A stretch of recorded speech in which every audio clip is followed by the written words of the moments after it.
This is the X-Zone Broadcast Network, broadcasting worldwide on broadcast affiliates and satellite program providers, including CNN Broadcast Network, Sirius Satellite Network, Star Media, Good News Radio Network, Angel Broadcast Network, Wiki Broadcast Network, and WPBN TV. For more information on the X-Zone Broadcast Network, visit us at www.xzbn.net.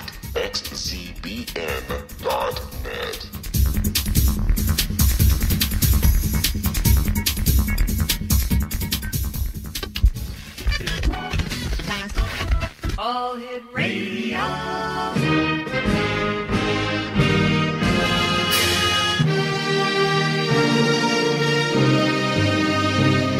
Welcome to the X-Zone, a place where fact is fiction and fiction is reality. Now, here's your host, Rob McConnell.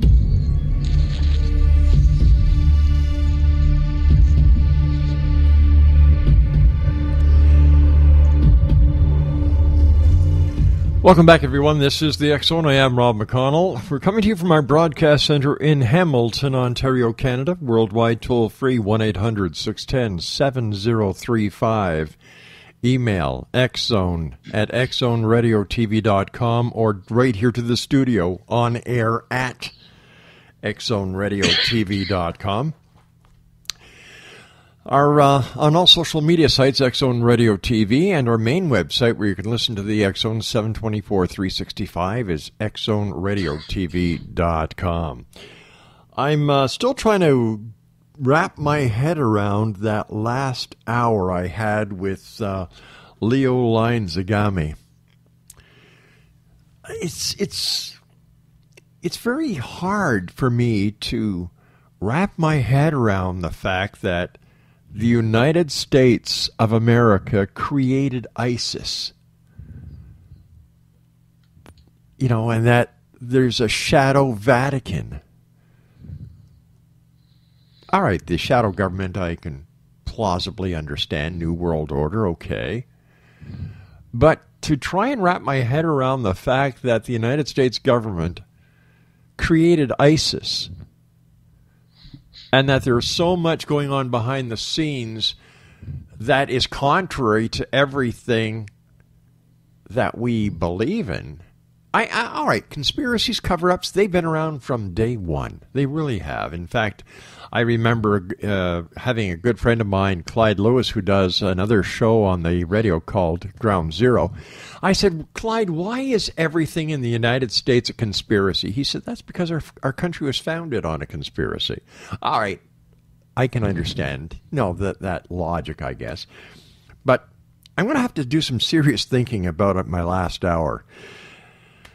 Serious thinking, and I'm going to have to play back this show a number of times in order to try and put it into some sequence. But that was last hour. This hour, we're going to be talking to Richard Sauder. He is a native Virginian now living in Ecuador with an abiding interest in Forteana, unusual information and anomalous paradigm-busting data of all varieties. Beginning in early childhood, he has experienced first-hand contact with a variety of paranormal phenomenon that has left him a bit puzzled. Now, I can understand that. And thoroughly persuaded that there is much more to the earth and to human perceptions and consciousness than the mainstream American culture believes. Some of Richard's favorite research and reading interests are underground and underwater bases and tunnels, electronic mind control, freedom technology, UFOs, human prehistory, and remote antiquity, international politics, the Kundalini energy, and alternative thought patterns. He is the gentleman behind the Event Horizon Chronicle. That's eventhorizonChronicle.blogspot.com. And Richard, welcome to the X-Zone. Thank you so much, Rob. I'm glad to be with you. I'm glad you're with us too, Richard. You're a very interesting person. I've read your bio. Our research department has gone online and done their homework. And I must ask you, where does this all fit into what's going on in the world today? You know, the freedom technology, the UFOs, the quest for better understanding. Well, you know, we live on a planet that has well, we might say we know what reality is, but I'm telling you, and you're evidently the guest in your last segment told you somewhat the same kind of thing in a slightly different way. There are many overlapping, superimposed, interpenetrating levels of reality and dimensions that are operative on this planet.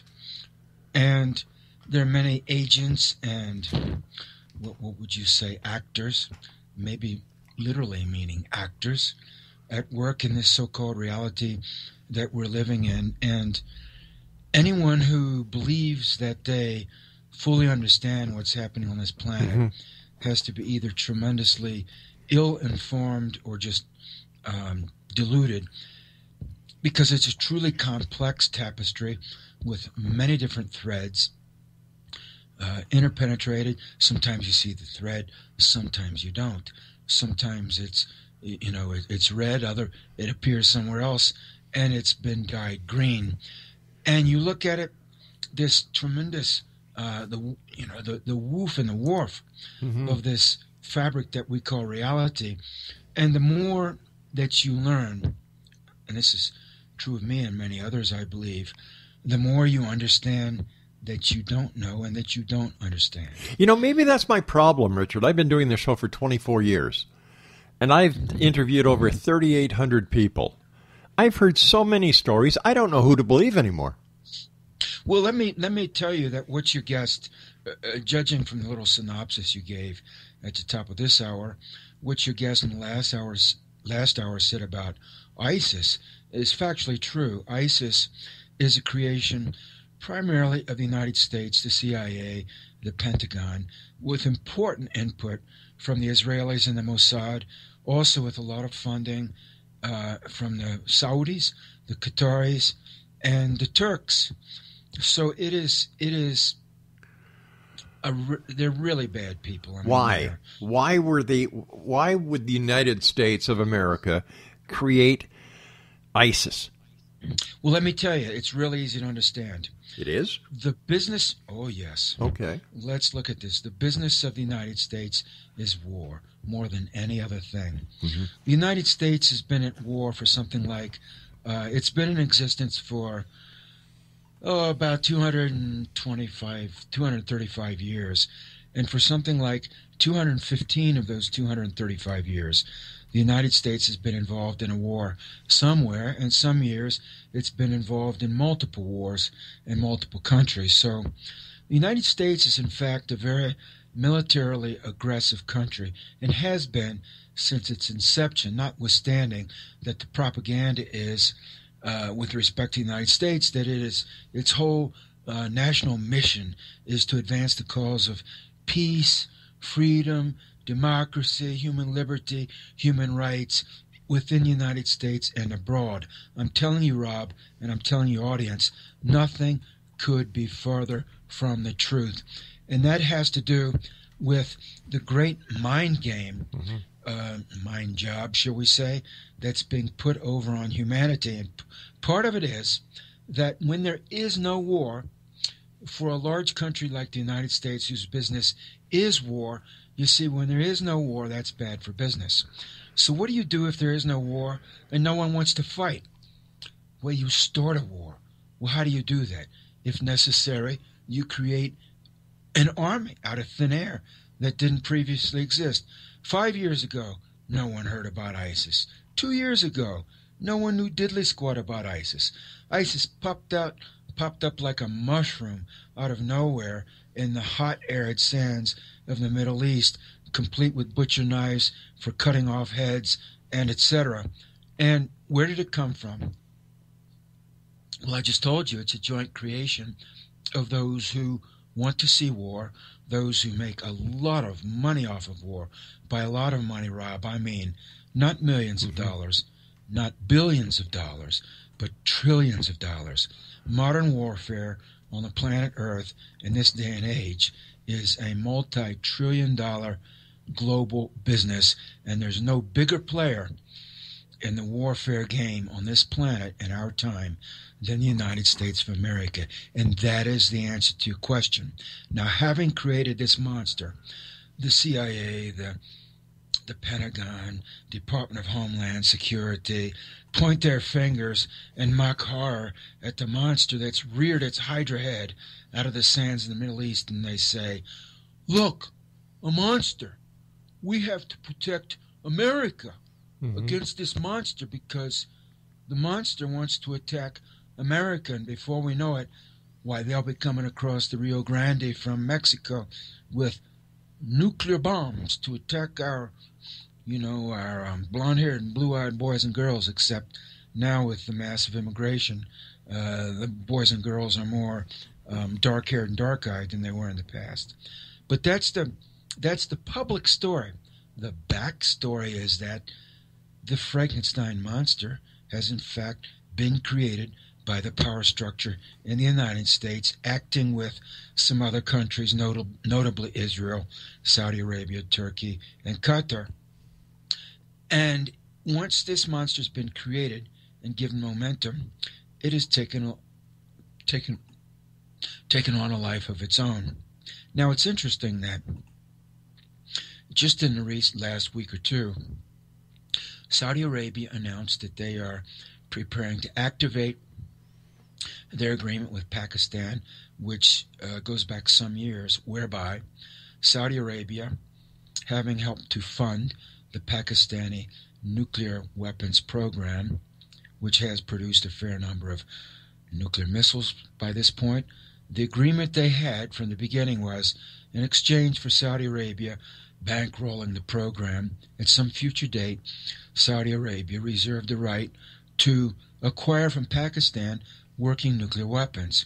The Saudis have recently indicated that they are preparing to ask Pakistan for some nuclear weapons. Don't you know that just a week or two after the Saudis said that ISIS began publicly talking through they put out a slick, glossy magazine every month or two.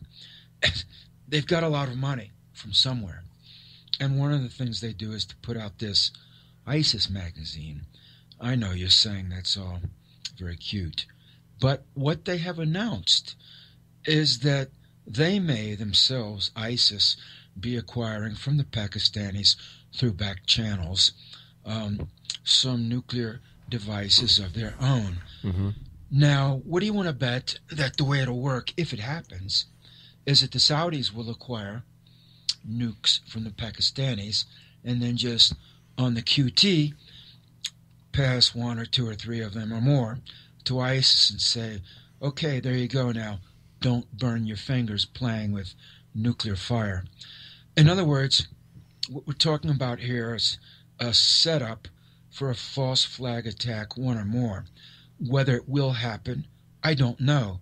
I'm just saying this is the way things are set up, and this one is virtually being set up in your face.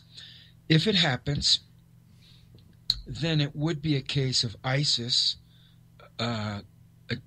carrying out a nuclear false flag attack, presumably against American cities, and which is another way of saying that the secret services of the United States, in league with nefarious factions in the Middle East, would conspire to attack the people of the United States, just as happened on 9/11, but on a smaller scale. 9/11 was very much an inside job. The alphabet soup agencies of the United States were involved, but so were the Israelis. The Mossad was in on 9/11 up to its eyeballs. So what do you think this is all pointing to? What do you think the end result is going to be? Is this going to be the downfall of the United States, or is the United States trying to take over the world? Well, I don't know, you see, because I'm not on the inside of those nefarious loops, and it could be. Well, I'm certain that there are multiple competing factions, even within the American system. You have the CIA at a certain level working against the NSA. You have factions within the Pentagon. You have inter-service military rivalries. You have a lot of compartmentalized programs where if you're on the inside of them, you know what's happening in the program. but you wouldn't know what's happening in other compartmentalized programs, which are off the books and massively so. They are funded with black budget funding. And in fact, my research and the research of others, Catherine Austin Fitz, Joseph Farrell, Richard Dolan, and other researchers have documented that there are literally multiple trillions of dollars missing from the United States government budget, especially from the Pentagon, but not only from the Pentagon. There are vast sums of money missing from other agencies as well in recent years, in the last 10 or 15 years. This has been documented. This is what can be documented from the public record, and if that can be documented from publicly available information, then the reality is quite likely to be even worse, perhaps far worse. And what that means is that all of these compartmentalized projects literally have train carloads of cold cash to bankroll their projects. And you may be asking, what are those projects? And the answer is because they're compartmentalized, they're classified, they're black budget, it's very difficult to say, except in broad outline. Clearly, one of those projects was to create this ISIS mercenary army from hell. That's obviously being done with black budget money. They sprang up out of the desert sands with weapons, vehicles, those, black drag glad rags that they wear, and funding to carry out their campaigns, to buy ammunition, and establish a political infrastructure such as it is. You don't do that, with a glass of lemonade and a cheese sandwich. That takes a lot of funding, billions and billions of dollars worth. And I just told you where that money came from, but through black projects. That's only one example that has been in the news. Now, in the case of my own research on underwater and underground bases and tunnels, it's very clear that a lot of money, a whole lot of it, has been lavished on those types of projects over the last, not just half century, but going back 70 years and even more. And then the whole UFO area is riddled with compartmentalized black budget projects. We could start with Area 51, White Sands Army Missile Range in south central New Mexico, and the Lockheed Skunk Works in California, and on and on. There are many facilities that the military-industrial espionage complex has. And the major government agencies such as NSA, of course the Army, the Air Force, the Navy, and others that we may not even know about, have been heavily involved with the UFO and ET question for decades, going back at least to the immediate post-World War II period, and the research indicates that even before that in previous years and decades. So there's been a long-standing, off-the-books, largely out of the public eye, research and investigatory effort devoted to these topics. And these are different layers of secrecy, and you might call them parallel realities. I'm guessing you may have interviewed Joseph Farrell. Is that correct? Certainly. And he speaks about this hidden civilization, or this parallel civilization, which certainly exists. My own research and experiences suggest there's not just one. There are multiple layers of secrecy, and while I've read a lot of what Joseph has written. I'm not sure he's specifically addressed what I'm about to relate, but what has been done with the technology of compartmentalization, or the techniques of compartmentalization, hermetically sealed operational compartments that have been developed by the military and espionage agencies in the United States and elsewhere in the world, and also by secret initiatic societies and organizations whose roots go back centuries and in some cases probably millennia. What they have done, and I might add that there is, to a certain degree, there is interpenetration between these secret societies, some of which are religious, but others are secular, and the espionage agencies. I'll give you one brief example, and other government agencies. On Pennsylvania Avenue in Washington, D.C., between the White House and the United States Congress, there is a United States Navy Freemason Lodge, which goes back virtually to the founding of the American Republic, to the days when the Washington Navy Yard was still a major Navy base. This was in the days of sailing ships. Today, the big submarines and the big seagoing warships can't come up the Potomac River to Washington, D.C. It's much too shallow there. But, a couple of hundred years ago, they certainly could and did. And so there you have, from the very beginning, a military lodge right in the middle of the capital of the United States. Another example is a direct interface between the United States Navy and the Freemason Initiatic Society. Another example, again from Washington, D.C., is the House of the Temple, which is a North American headquarters of the 33rd degree of Scottish Rite Freemasonry. It's about 1 mile due north of the White House in Washington, D.C., and has been there for many years, well over a century.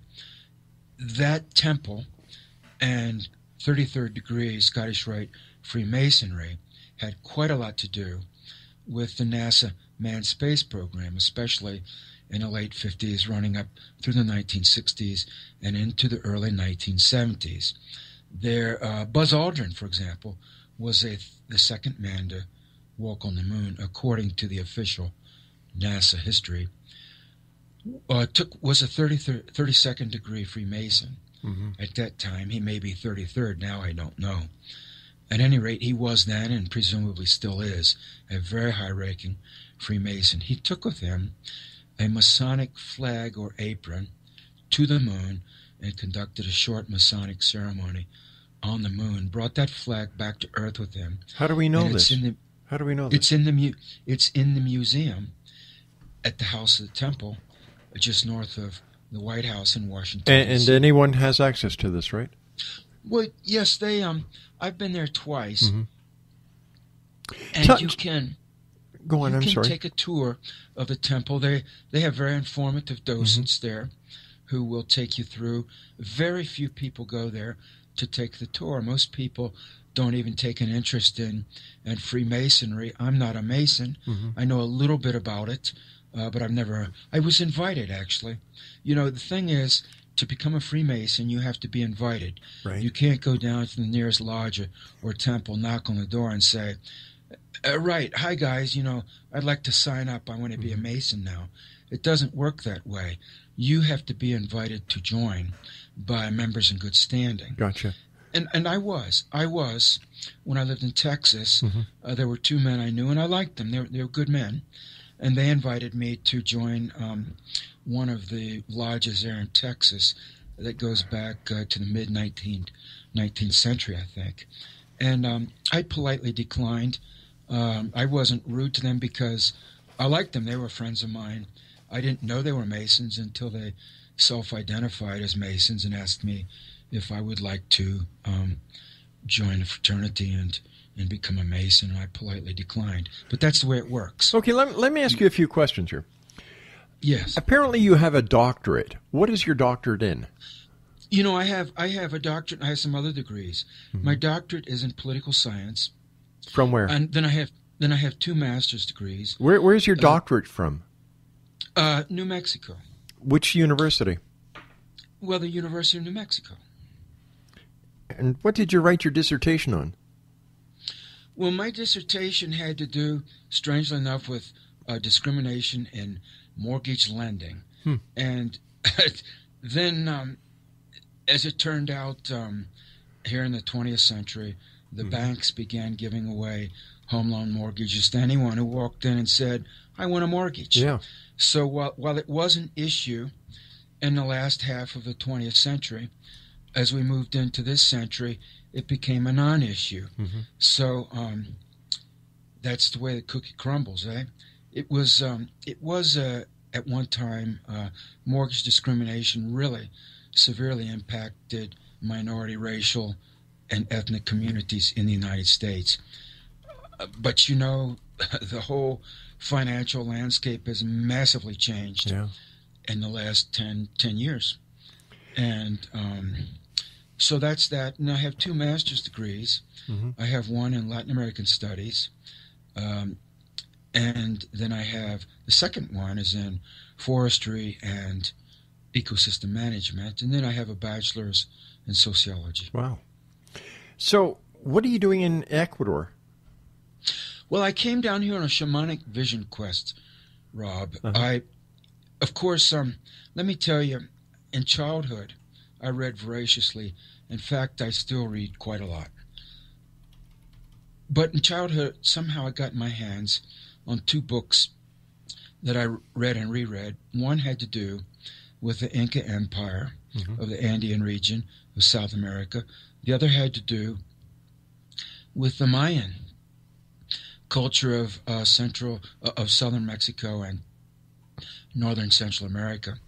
And I read and reread those. So from an early age, I had a deep fascination with the Mayan culture and Inca culture. And then I went away and got a master's degree in Latin American studies with a concentration in Central American politics, and in the process of which I spent one summer in southern Mexico, smack dab in the middle of the Mayan culture area, exploring every Mayan ruin and pyramid that I could find and go to. So I scratched that itch in the late 80s, and then as I moved into this century, I for a long time had wanted to do a shamanic vision quest in South America, and I've been thinking about it just for years and years. And finally, I hit the big 5-5, and I decided, what am I waiting for? The years are going by, one year after another, and I'm not pursuing this dream I've had for the longest time. Really, I guess you could almost say since childhood, since the age of 10 or 11. And so I went. I didn't have much money, but I went and I bought a plane ticket to Quito and said to myself, a round-trip ticket from Atlanta to Quito, and I said to myself, you know what? I don't have much money, but next year I might have even less, so I'd better go now while I can buy the plane ticket. So I did, intending to be here for 1 month. So I went to the Amazon, and I spent 10 days over there with one of the Quechua shamans and drank some ayahuasca and had some very eye-opening, or should we say inner vision opening experiences. And then I went over to the coast and spent another week and a half with a shaman over there, drinking some more ayahuasca, and had more experiences. And while over on the coast, I was walking on the beach one day in contemplation all by myself. There are a lot of deserted stretches of beach in Ecuador. And I suddenly had the thought, why go back? And you see, I hadn't come with the intention of remaining. That was something that was not in the plan at all. So when was the last time you were back to the U.S.? Well, the day I left. That was it? Which was November 1st, 2010. So it seems that you have an axe to grind with the U.S. What is it? Why? Well, it's more accurate to say, Rob, that the U.S. has an axe to grind with all of humanity. Well, not everybody gets arrested at a Minuteman missile base during a protest with an Indian headdress on. So, it seems that you have an axe to grind, or that you just kind of fell out of being with the U.S. When I was 3 years old. Mm-hmm. No, I would flip that around the other way again, Rob. It's the U.S. that has fallen out of being with virtually all of humanity. Well, all of humanity isn't rising up against the U.S., saying that there's secret societies, saying that the U.S.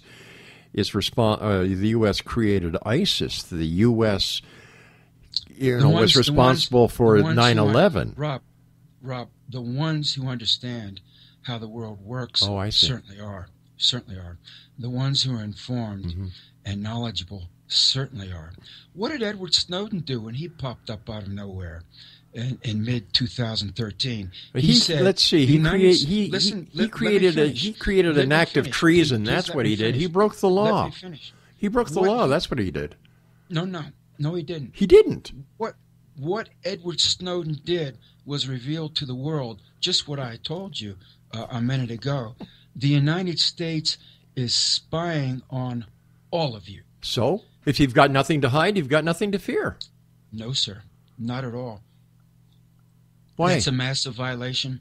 That's a massive violation not only of the United States Constitution, but of international. I don't care if the government watches me 7/24/365. I've got nothing to worry about. Well, then you're mind controlled, Rob. Frankly. Oh, I'm mind controlled because I am an honest citizen, and I don't break the law, and I live within my means. That's mind control? No. When someone says, I don't mind if the government is spying on me 24/7, that's a different thing from saying, I mind my own business, I'm an honest guy, etc. And there's nothing wrong with that. In fact, that's good. But when you say that, then you're in George Orwell land, and you have drunk the Kool-Aid, and you have accepted your slave status. Or is it possible that I live in a world of reality, and those who are up against the government are the ones who've drank the Kool-Aid? No, sir. It's the other way around. Let me tell you something. Sure. Speaking of Kool-Aid, when I sometimes run into this with radio hosts because they have advertisers. They have to think about corporations. Just imagine that, earning a living. Okay, go ahead. In other words, there's always another finger in the picture. Shall we call it a hidden hand or a hidden participant in the discussion? I have no corporate ties. Right. I have no agency ties. Neither do I. What ayahuasca? The first thing major thing that ayahuasca showed me, which I already knew intellectually. And now, just for our listeners, isn't that a hallucinogenic drink? It's an entheogen.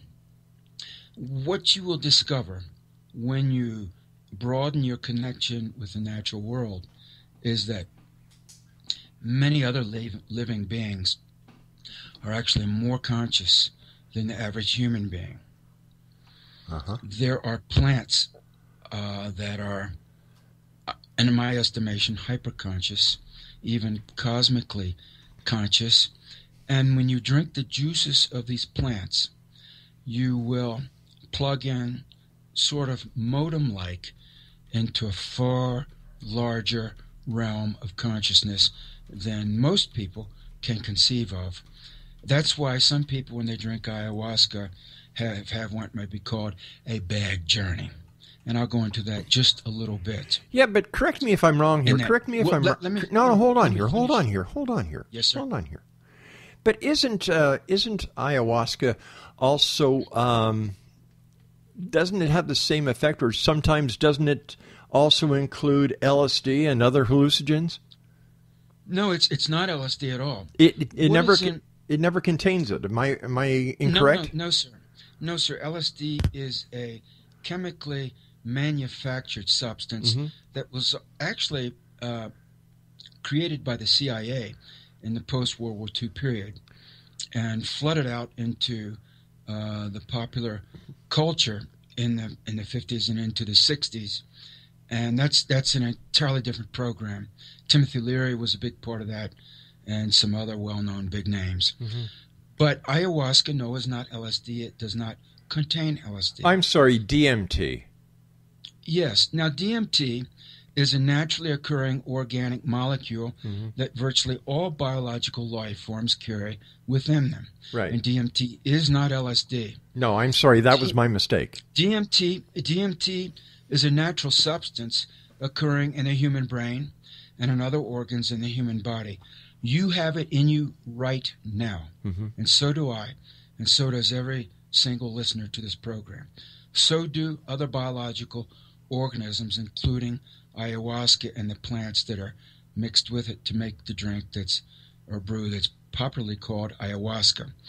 Now, what that does when you get a big slug of it from the brew of ayahuasca, what it does is merely give you access to a state of consciousness via DMT and closely biochemically related molecules that already exist in your body and have been there since the moment you took form in your mother's womb.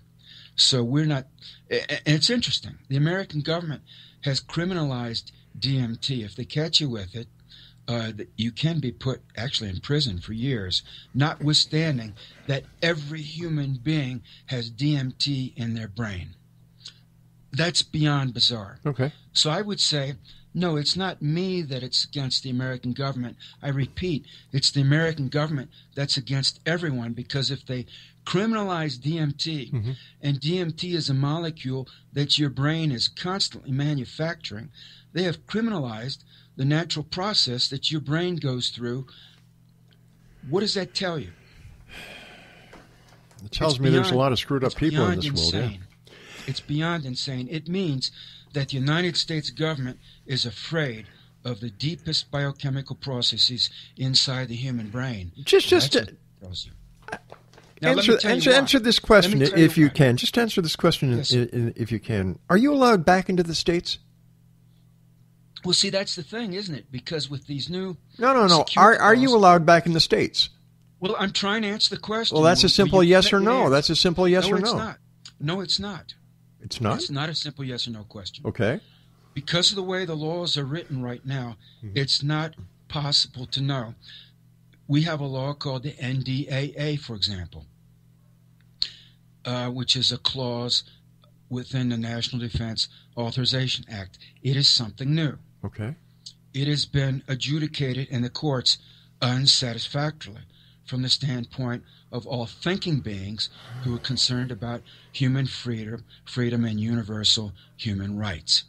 The NDAA provides for the executive, meaning there are three branches of government in the American system, in theory. That would be the executive branch, judicial branch, and legislative branch. Under the NDAA, the executive branch, in this case meaning the president and his deputies, may secretly determine that anyone, including American citizens, is an enemy of the state. Okay. I forget the legal terminology they use, but that's the effective meaning. Right. And that such person or persons may be secretly shanghaied anywhere in the world by the American military without public arrest, without public charge, without a public trial, and may be indefinitely, secretly detained incommunicado by the American military. In other words, may be disappeared without warning or notice to anyone, including the person who has disappeared. Now, that law is in flagrant violation, not only of the United States Constitution, but all the entire body of major international human rights law. And that is why I repeat to you, the United States government is at war with all of humanity. You might be on that list and you would never know. Once again, you didn't answer my question. Wait a minute. I am. Well, do you want to get to it? Because we only have an hour. I am getting into. I'm getting to it. And would you please be a little more respectful to your guest? You are insisting that I answer in a yes/no fashion. Well, that's what I'm asking. A yes/no question. Are you? Rob? How can I know? The list is secret, man. Well, and it's not the only one. Oh, come on. Do you live in a world of conspiracies? Rob, I live in a world of fact. Doesn't sound like it from this side of the mic. Well, I'm wondering what time zone you're in, Rob, because I just explained to you the fact of the matter. There's no way to know if you're on the list, and it's not the only one. Let's see. I have a passport. I go to the States. I go all over the world. I don't worry about being arrested. I don't worry about not being allowed into a country. If someone was to ask me if I was allowed entry into a certain country, that would be a simple yes or no. That's because it's you. My thought process is deeper and more involved than yours. I see. So, what also, is... my life experience seems to be less superficial in that you ask me questions, but you have to understand a short question may have an involved answer. A short question could even have an answer that requires an entire book or series of books to adequately answer it, and even then, not adequately. And that's what I mean when I say the more you learn, the more you understand that there is to know, and the more you understand how complex it is. Reality is multi-layered, multifaceted, and do you know that the United States has its agents everywhere in the world, including in Canada, and that they kill many people and torture many people? I'm in Latin America, where lots of people have been tortured and killed by the CIA and the American military. Just a few blocks from where I am. Right now, there's a statue to 4 men who were killed in a CIA-sponsored coup here in Ecuador in years past. So you never know whether you're on one of the American killing lists or not. The business, I repeat, of the United States is war, and war involves destruction and killing. And if you don't get that, Rob, you've understood nothing. I don't get it. I really don't. I don't buy the conspiracy theories. I don't buy the UFO conspiracies. See, this is not conspiracy. This is not conspiracy. This is hard fact. All right. Prove it to me. We've got a couple of minutes. We've got about 10 minutes left. Prove it to me. What to you? Prove to me that the United States... the United States kills people? That the United States is this country that is out to kill its own people, that it creates enemies in order for the war machine to go forward instead of the the peace process that everyone seems to want. Everyone doesn't want it, especially not the United States government. Let me tell you this, Rob. There used to be free, independent Indian nations on the continent of North America. Shortly after the English-speaking colonies were founded on the east coast of North America, the killing of Native Americans began. We don't know how many millions of people the war machine of the United States killed, because as the country spread west across the continent, the American military was unleashed on native peoples, and they were slaughtered by no one knows. They weren't keeping count. They were just killing Indians.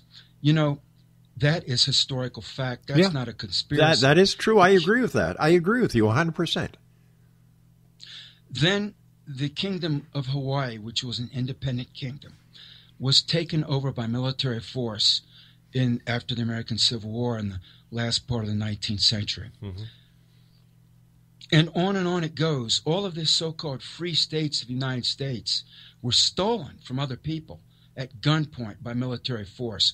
From the beginning, it had nothing to do with peace, freedom, democracy, human rights, liberty. It was born in blood and guts. And no sooner did they start killing Indians and running them off of their land in the name of democracy, whatever that meant, then the importation of millions of black slaves from Africa began, again at gunpoint, against their will, all to come to the land of freedom and democracy and human rights, to be worked as slaves. And that went on for a long time. In the Middle Passage of the Atlantic slave trade, no one knows how many millions died en route to the land of freedom and peace and democracy. Those who were sick en route were willy-nilly thrown overboard in mid-Atlantic to the sharks. I've read estimates that range anywhere between 6 and 20 million dead in transit crossing the Atlantic to the United States. So that's what happened. Okay. In the 18th and 19th centuries. All right. And then moving into the 20th century, there's been one war after another. By some counts, the United States has over 1,000 military bases, installations in over 150 nations and territories all over the world. The last reasonably good estimate that I saw said that American Special Forces, who basically operate under the black budget, we're in action in over 100 countries right now, carrying out missions that aren't publicly known for the most part. I repeat, the United States basically at this point, meaning its government and its military, the CIA and the NSA, are at war against humanity. And if you haven't wrapped your head around that, you've understood nothing. Let me ask you a question. You're a very intelligent person. You are. Have you ever thought of taking what you know, running for Congress, running for Senate, being an active part of a solution that you seem so hell-bent to be part of, instead of doing it from the sidelines?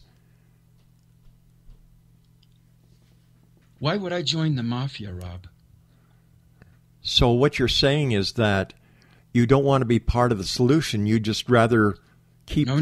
You're putting words in my mouth. Well, That's you're the one who it. doesn't want to take responsibility and be part of a governmental system that could actually make these changes. I'm describing to you why I won't. Okay. It is a thoroughly corrupt, globally wicked mafia, Rob. It is a mafia. In fact, it is worse than the mafia. I'll give you an example why I say that. Okay. In World War II, it started in World War II or before, when the United States military went into Italy. Do you know how they invaded Italy? No, that was before my time. The OSS cut a deal with the Sicilian mafia. The OSS, after World War II, and they cooperated with them and worked with them. The mafia was their beachhead into southern Italy, and then they moved up the peninsula. That wedding, that marriage between the United States military and the intelligence services and the mafia persists to this day. The CIA is perhaps the largest narcotics trafficking organization in the world, along with the United States military.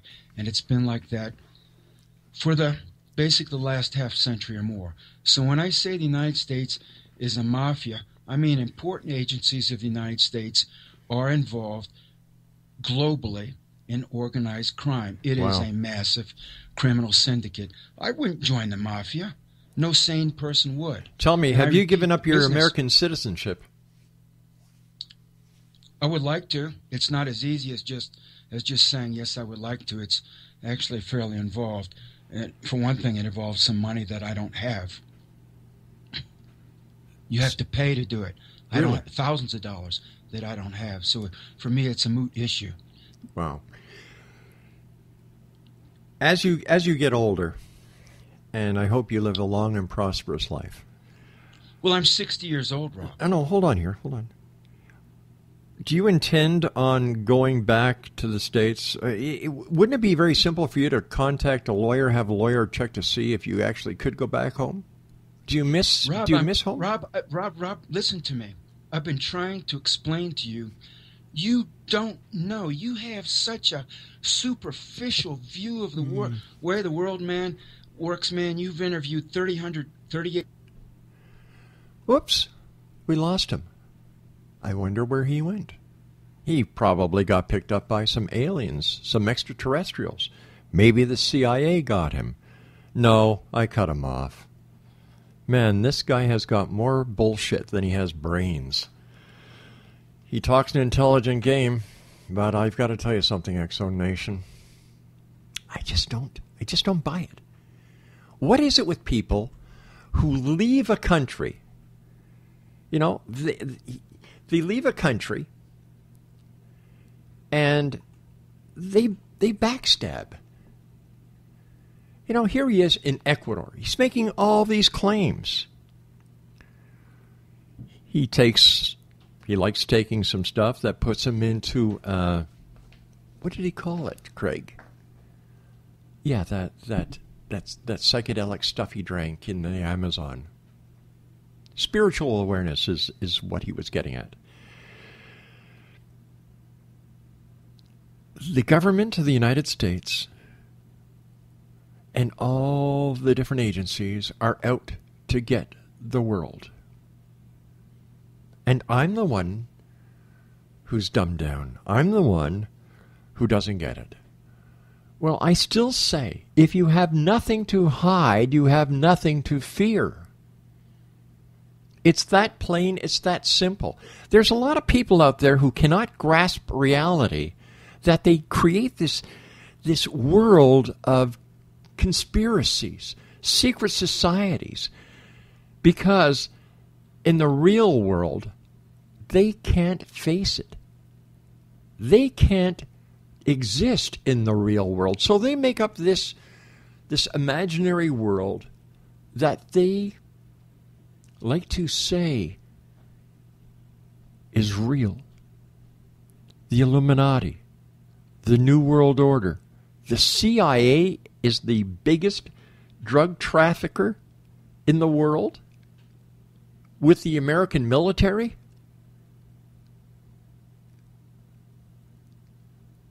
He doesn't know if he's allowed back into the States because there's these secret lists. He never did answer me, yes or no. All I like are yes or no answers, because you can spin a yarn very easily. And when he starts talking, all I hear is wah, wah, wah, wah, wah, wah, wah. You know that Charlie Brown person? That teacher on Charlie Brown? Wah, wah, wah, wah, wah, wah, wah.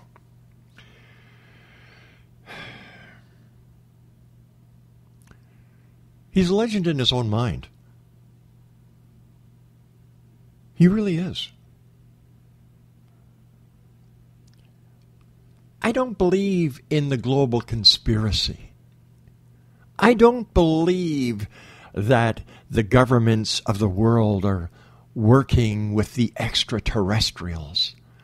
I don't believe in all this crap, in all this made-up hoorah, because there is no proof. Show me an alien, dead or alive, I don't care. Show me a flying saucer, a whole one or in pieces, I don't care. There's more to this world than fantasy, late-night conspiracies. There's a lot of men and women in this world who have given their lives to fighting for the democratic way of life in the United States, Canada, Great Britain, and I think it's an insult to each and every veteran when these morons come on to any radio show and try to tell me and my listeners that it's the very own government that they are protecting, that they've lost their lives for, they've been injured, they are crippled, that caused this. It's an insult. It really is an insult. And to say these insults from another country because you're too damn, you don't have the ability to come back to your own country because you were afraid you're on a secret list? Come on, give me a break. It just goes to show you that sometimes the more education you have, the stupider you are. This guy was arrested in 2010 at a Minuteman III missile launch site near Minot Air Force Base, wearing a chieftain's hat of some sort with crystals. Hello? I'll bet you under the chief's hat there was also some aluminum foil. I want to believe, I really do, but I want proof. I want proof. What is so wrong about that? All I want is proof. There's a lot of conspiracy theories out there. There's a lot of if, ands, or buts. We can blame everyone for our shortfalls. But there comes a time in life when you have to take responsibility and say, hey, you know what? I screwed up. I made a mistake during this hour. I thought, for some reason, LSD was on my mind and it was DMT. Big deal. I made a mistake. I'm human. But I'll tell you something, Exo Nation. I sleep well at night knowing that there are men and women around this world in the 100 and some odd bases that he was talking about who are willing to give their life to protect me, my freedom, my way of life, and democracy. And for this moron to come on this show and basically backtalk these people and make a mockery of their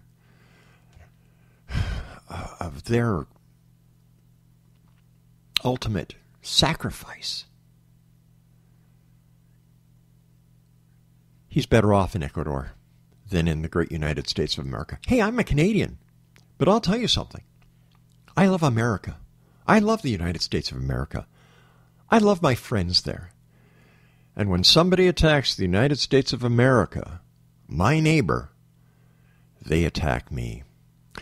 I'll be back tomorrow night as once again we cross the time-space continuum to this place that I call the X Zone. It's a place where people dare to believe and dare to be heard. It's a place where fact is fiction and fiction is reality. And we come to you Monday through Friday starting at 8 p.m. Eastern right here on the Starcom Radio Network. Wow, it's been one of those nights, Exo Nation. And I look forward to tomorrow night. Once again, joining each and every one of you here in the X Zone. And who knows what tomorrow will bring. Until then, Exo Nation, always remember to keep your eyes to the sky and your heart to the light. From everyone here to everyone out there and the great beyond, my name is Rob McConnell. Have a great evening.